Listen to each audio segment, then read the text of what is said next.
Jeff Beck once said there were three guitarists who ruled over all others. He called them the Three Kings. But who were these men? And why did Beck, one of the greatest guitarists himself, see them as untouchable? This is the powerful story of the legends who shaped the soul of rock and roll. Jeff Beck's secret heroes. Jeff Beck was never one to throw around compliments. He was a quiet genius, a guitarist who let his fingers do the talking. But when he did speak about inspiration, one name always echoed through his interviews: the Three Kings. For Beck, they weren't just musicians. They were gods. But who were these so-called kings? Not kings of a country, but kings of the blues. Their names? B.B. King, Albert King, and Freddie King. Beck believed these three men built the very foundation that rock stood on. They didn't just play the blues, they made it sing, scream, and cry. To understand Jeff Beck, you had to understand the Kings. It started in the early 60s. A young Beck was digging through old records, looking for something real. Something raw. That's when he first heard B.B. King. The smooth, aching bends of the guitar. The soft touch that somehow still hit like thunder. B.B. didn't play fast. He played with feeling. He could make one note say more than 100. Then came Albert King. Bigger, bolder, louder.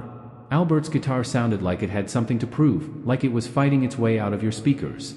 Jeff Beck called Albert's playing a punch to the chest. He didn't just bend notes, he twisted them like metal. Freddie King was the wild card. He was the bridge between blues and full-blown rock. With songs like Hide Away and Have You Ever Loved a Woman, he brought fire to the blues. Jeff Beck said Freddie was the storm before Hendrix.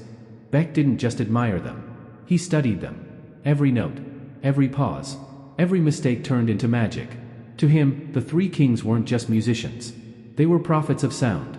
But here's the twist: as Beck rose to fame with the Yardbirds and his solo career, people started calling him a guitar god. Yet in every interview, he pushed that spotlight away. "Don't call me a god," he'd say. "I'm just a messenger." The Kings, they were the real thing. Why did Beck hold on to them so tightly? Why, after decades of breaking rules and changing music, did he still bow to their legacy? Because he believed that without the Kings, none of it, Zeppelin, Clapton, Hendrix, even himself, would have ever happened. But the story of the Three Kings isn't just about praise. It's about pain, power, and how three black men from the South taught the world to feel something through six strings. And how one British rocker never forgot it. The next chapter digs deeper into each king's life. And the untold battles they faced, not just with music, but with a world that didn't want them to win. The pain behind the strings. Before they were called kings, they were just boys growing up in a world that didn't want them to shine. B.B. King was born Riley Beath King in 1925 on a cotton plantation in Mississippi. He picked cotton for pennies. He knew hunger, heartbreak, and heat that burned through the fields. But he also knew gospel. Every Sunday, the church became a holy stage. That's where B.B. found his first love, the power of a single voice and a single guitar. Albert King was a giant, both in size and sound. Born in Indianola, Mississippi, the same place as B.B., he was left-handed and stubborn.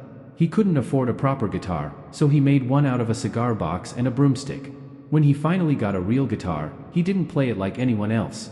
He flipped it upside down and made it scream. Freddie King was born in Texas but raised in Chicago, the blues capital of the world. Unlike the other Kings, Freddie was loud, fast, and full of fire. He mixed Texas grit with Chicago's electric scene. His guitar work could blow the roof off a club. But here's what they had in common: every one of them had to fight to be heard. In the 1950s and 60s, being a black blues musician wasn't easy. They played in clubs where they weren't even allowed to use the front door. They got paid less, worked harder, and were often robbed of credit for their music.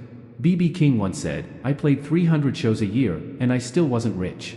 But he kept playing because the music was all he had. His guitar, which he lovingly named Lucille, was his voice. When people wouldn't listen to him, Lucille made them stop and feel. Albert King was tougher. He had a temper, a loud laugh, and no patience for disrespect. He could intimidate you with his stare alone, and then melt your soul with his playing. His signature flying V guitar looked like a weapon, and when he stepped on stage, it was war. Freddie King, the youngest of the three, brought showmanship. He'd jump, sweat, scream, anything to get the crowd moving. But behind the energy was a deep pain. A bluesman's pain. The kind that can't be faked. Jeff Beck once said, "When I heard them, I knew I could never match their soul. I could copy the notes, but not the life behind them." That's what separated the Kings from everyone else. They weren't playing for fame. They were playing to survive. Their guitars were escape hatches. And somehow, those old guitars carried the weight of every tear, every loss, every injustice. Beck heard all of that. And when British rock exploded, the world finally heard the Kings too. Clapton, Page, and even Hendrix bowed to their influence. But none more so than Jeff Beck. What happened when Beck finally met the Kings? That moment changed him forever. And it's where our story turns, from worship to something deeper. When Beck met the Kings, it was backstage at a blues festival in the early 70s. Jeff Beck, by then already a legend in his own right, was pacing nervously. He wasn't about to perform, he was about to meet one of his heroes, B.B. King. B.B. walked in with his usual calm swagger, Lucille slung over his shoulder like a trusted old friend.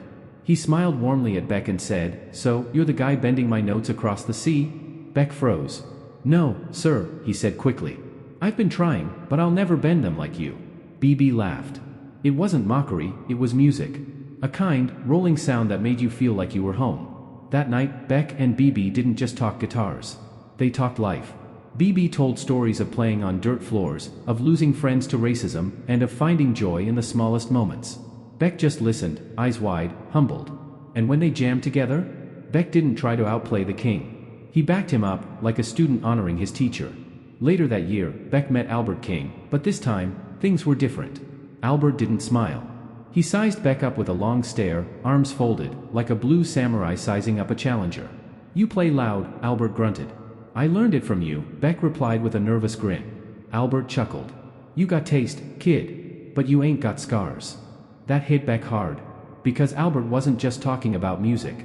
He was talking about pain, the kind you carry through decades of rejection, poverty, and racial struggle. Beck realized that no matter how well he played, he would always be standing on someone else's shoulders. And Albert King's were the broadest of all. But it was Freddie King who shook Beck's soul. They met at a club in Chicago.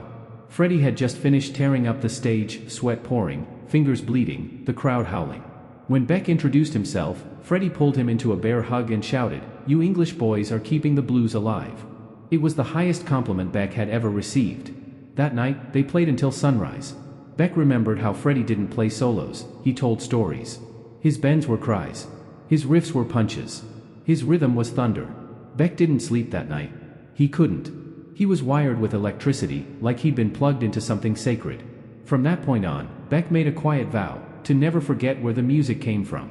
It wasn't about showing off. It was about respect. In every album he made, you could hear echoes of the Kings. The way he let notes breathe. The emotion in his bends. The silence between sounds. It all traced back to B.B., Albert, and Freddie.